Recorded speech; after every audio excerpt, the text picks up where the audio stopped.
So this is an incredibly dusty computer, as we'll see, and I want to talk about some of the tools I'm going to use on it and why we're outside. So here is the tools. I've got a 1/4-inch paintbrush, I've got a cocktail stick umbrella, I've got Giottos, this is the Giottos Rocket, it's like a squirty puffer, and I've got a rechargeable blower. This one is it's Recibi branded. I had it for a while now. I'm not sponsored by them, but it's just, you know, there are lots of different ones, but that's the one I happen to have. So let's have a look at what we use it for. Well, if it's not particularly dusty, I'll just move the camera up like that. If it's not particularly dusty, then you get a vacuum cleaner and a paintbrush and just sort of tickle it like that. But as you can see, we're outside because this is very dusty, so I don't want to start blowing this out inside because it's just going to make a massive mess. So the Rocket is quite good. So if the paintbrush can't get in certain places, you can use this to sort of blow it out. The reason I've got the cocktail umbrella is because I'm going to jam that. I'll just move the camera so you can see. I'm going to jam that into the fan just to stop the fan from spinning. I've got to get it in the right place. I'm just going to stick it in like that. So that will stop the fan from spinning. Right? So it's free to spin there, but when I put the cocktail stick in, it just stops it from spinning. So I'm just going to get it in the right place, find a gap in the fins, and that jams it shut. And the reason for doing that is when I'm blowing with this thing, I don't want the fan to spin because electricity creates motion, so motion creates electricity. I don't think it's going to be a problem, but I've always felt a bit uneasy, so I've always jammed the blade. Then I'm going to get me blower and my paintbrush, and let's make a big mess. So here we go.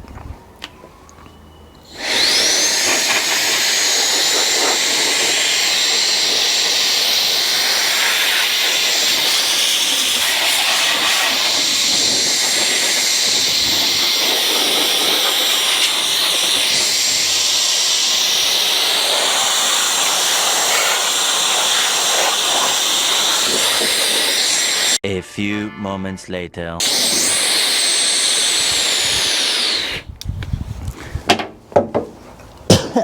And there we are. So that's made quite a big difference. I'll just take that out. So you can now actually see that there is a heatsink underneath it. And yeah, so that should make it a lot quieter. And a lot a lot cooler because the heatsink will actually work. That was a very dusty computer, wasn't it?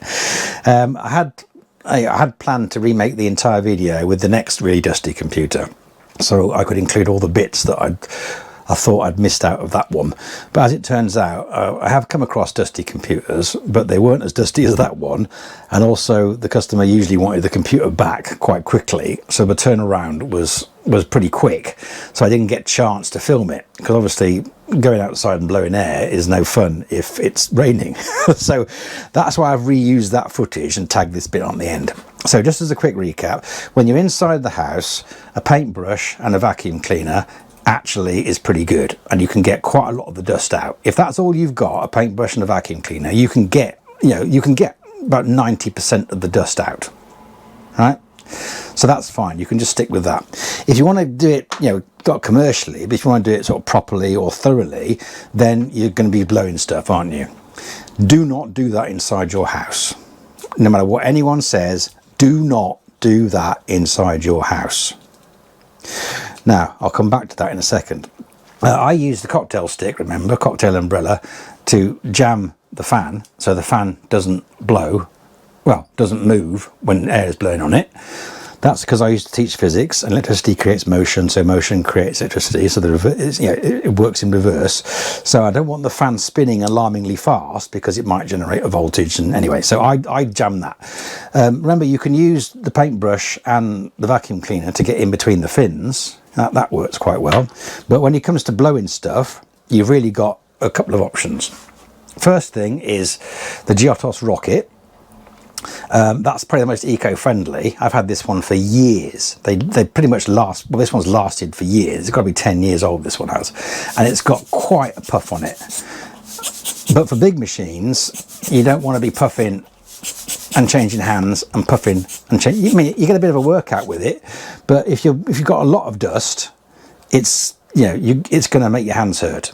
But as a device that's eco-friendly and gives you a bit of exercise, that brilliant. Not inside. Don't do it inside, because these sort of devices will find the dust in the little nooks and crannies, and you'll end up with a very dusty, you know, room. Right. Next thing, which is what I actually use most of the time, is this, which is a Recibi air duster.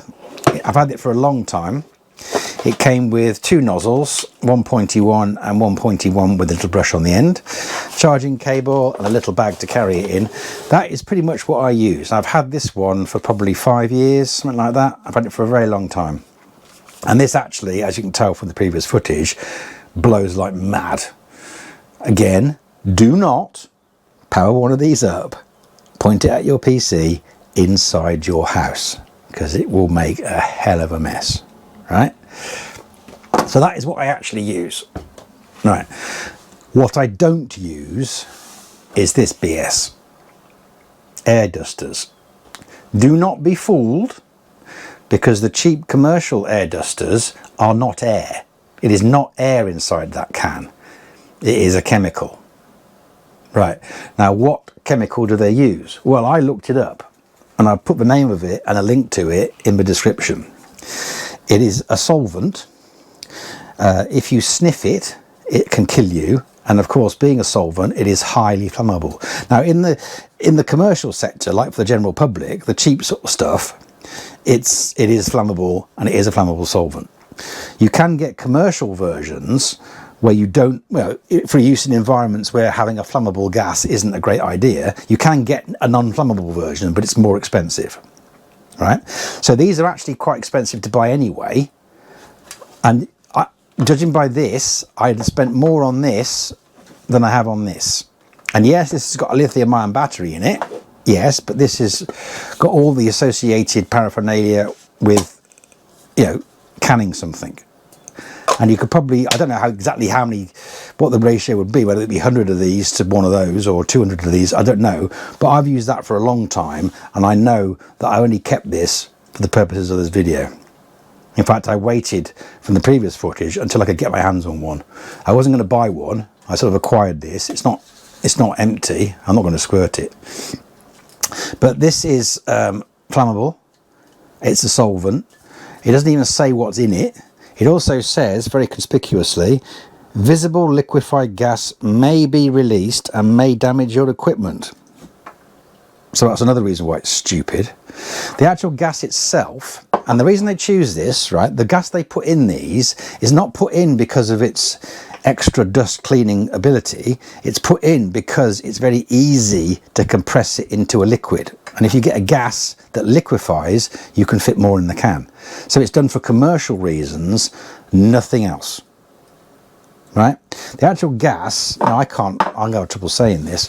The common one is 1,1-difluoroethane, HFC 152A, or you can get 1,1,12-tetrafluoroethane, HFC 134A. That's the other one. So the 134A is the one that's not flammable, and the 152A is the cheap one that very much is.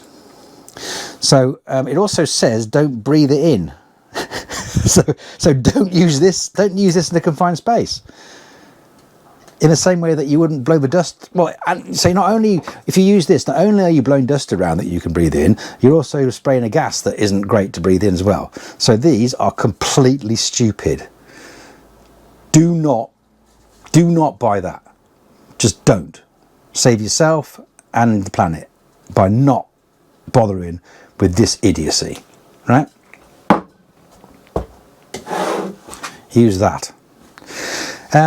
Anyway, that's kind of what I wanted to say that I couldn't say in the first video. If you find, if I've fired you up and got you cross, then leave a comment. If you agree with what I'm saying, leave a comment as well. Liking and subscribing is, of course, always appreciated. I'm not a very big channel. I don't make much money out of it, so it would be nice to get something. And thanks, as ever, for watching.